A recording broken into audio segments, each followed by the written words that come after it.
Hello, everybody. This is Fadwa Bedrabo reporting for UN in Syria. 8 years of crisis in Syria have left the agriculture sector with damaged infrastructure, shortage of agricultural inputs, and unbalanced labor forces. Women, in many cases, have become the recent family's main breadwinner. Rural women's main option for earning has been food production. However, they were often unable to access local market with limited skills in marketing and lack of information on economy, lack of funding as well. Women can overcome all these challenges by becoming more self-resilient and confident about their capacities. To learn more about this, we have Mr. Mike Robson, the representative of Food and Agriculture Organization of the United Nations, FAO in Syria. Mr. Robson, welcome. Thank you very much. The Road to the Market initiative is an initiative done by FAO and other partners in order to support rural women with agricultural inputs and capacities in Syria. Can you tell us more about this initiative? The Road to the Market initiative is something that really began with FAO in Syria, probably going back about a year and a half. But it really builds on all of our work that we've been doing with people in Syria, providing them with support during the crisis, providing inputs and providing training, both for men and women. But women in particular, and I think women, as you've said in your introduction, women are particularly important right now in the agricultural sector.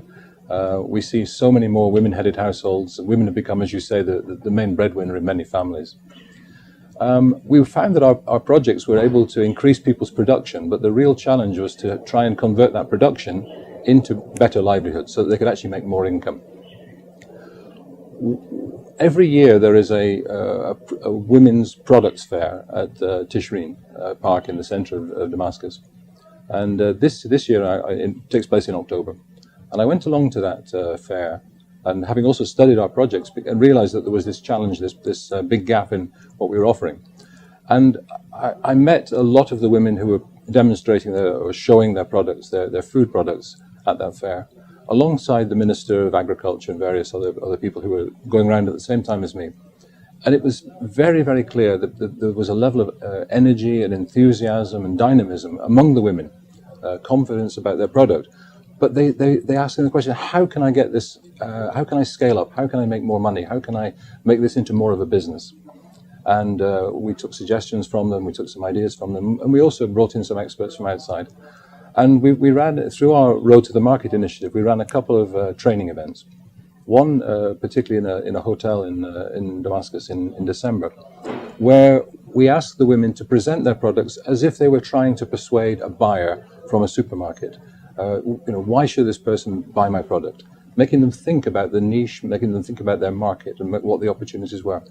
And we had, I think, around about 80 or 90 women in groups of about 3 or 4, working on about 20 or so products, cheeses, jams, sauces, and so on, things that were made in the rural community, things that are very, very high quality, traditional niche products that people really appreciate in Damascus. Syria, as you know, also has a very strong food culture. And a very localized food culture. Jams from a certain place are well respected. Cheese from Hama is a cheese that everybody wants. Chinglish people want to eat. Various particular products are there, and they offer an opportunity for this marketing. So the challenge really for the women was to try and enable them to move beyond the household scale, from the farm scale, into effectively a smaller business, and begin to employ people, increase the scale, and at the same time as increasing the scale, try and keep the quality of the products so that they can actually make more money and they can begin to develop businesses at the rural level. I think that this for us is a really important initiative and something that we're really hoping to work with now for the next coming months. We held a second event more along the same lines, again with more training, with more understanding of the products. And we're now really going to go forward with a pilot program. I think we have about 20 sectors that we're going to work in across the country, whether it's going to be vegetables or jams or sauces, or whether it's food and animal products and so on. But that's the kind of shape of this Road to the Market initiative. It's targeted totally at women's groups, and to try and improve their standing and their capacities in that rural setting. And we think it's one of the most important things that we're doing right now. Well, the market initiative, as you said, enabling women and empowering them. But how is this linked to the Sustainable Development Goals 2030 agenda? I think, I mean, it links. I mean, if I take a step back, I mean, this is part of FAO's work across the board. We work on about 6 or 7 of the Sustainable Development Goals. We have clearly we're focused very much on SDG 2, which is about zero hunger, and this is about sustainable production. It's about making sure people have enough food, but also that the food is produced in a sustainable way. And obviously, in this marketing efforts, we're focusing also on these aspects of sustainability, of local, and also making sure that people are earning a living from that. But also SDG 6 on water use is obviously very key for agriculture. We also have the climate change initiative, the SDG 13. We have biodiversity, we have life on land, we have life underwater, we have sustainable consumption and production, we have food systems. All of these aspects are all part of this initiative. It's a kind of sustainable rural development initiative that cuts across many of these sectors, and that's how we see it sort of fitting together with all of our work on SDGs. So you have specific programs targeting women, but on all your programs in FAO, how you make sure that you have gender sensitivity reflected? That's a good question, because in actual fact, I gave you some examples. And I think in a way we have specific programs for women, and we also have programs where we're trying to make sure that women have equal share to men on more general programs. So, for instance, there are some topics, some areas where poultry keeping, where homestead vegetable production, homestead kitchen gardening, these kind of things that are very much targeted at women, and those programs are very much specific to that part of the community. But in addition, every time we're giving out inputs, we're also doing training. One of the big challenges for us is to make sure that the training is suitable for women, that it's done at a time that the women can attend, that it's that the training is provided in a culturally sensitive way, that women can come in women's groups. Sometimes in some parts of the country it's difficult to run mixed training, so we have to make sure that we organize single sex training to enable people to take part. These are the kind of questions that we have to try and make sure that our programs are effectively gender aware, gender sensitive, and gender focused, to allow us to be able to make sure that women and men have equal access to the kinds of inputs and knowledge that we're bringing. But while facing those huge challenges as well, I know you're in the field and there are huge challenges, but how you address the gender concerns? Well, the gender aspects there I'm describing in a way it's the training and the support that we're giving really are part of the normal projects. I mean, when I go to the villages, it's unfortunate, but when I go to the villages, I'm visiting, and very often the community will organize a meeting, and I look around the meeting and I see only men, and unless I say to them, please, where are the women? What are the women doing? Where are the women? They're working. They're working in the house, they're working in the fields, and the men come to the meeting. This I see again and again. Yeah. And it's something I'm personally committed to keeping on asking that question. I'll go back and ask the question, and I always say, please. And I go with my colleagues who are women, so it's not just simply, it's not that the man, the foreigner wants to talk to the Syrian women. I go with my female colleagues and I say to them, please go and talk to some of the women and find out what's going on here. Yeah. So but it's that experience. I mean, I've now, in the 9 months I've been in Syria, I've probably visited 8 or 9 governorates to visit our programs across the country. And I'm afraid it's a pretty common experience that the men are the ones who come forward.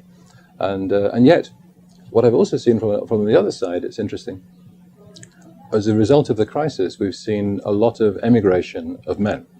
And this is why we say that we see this greater number of women-headed households.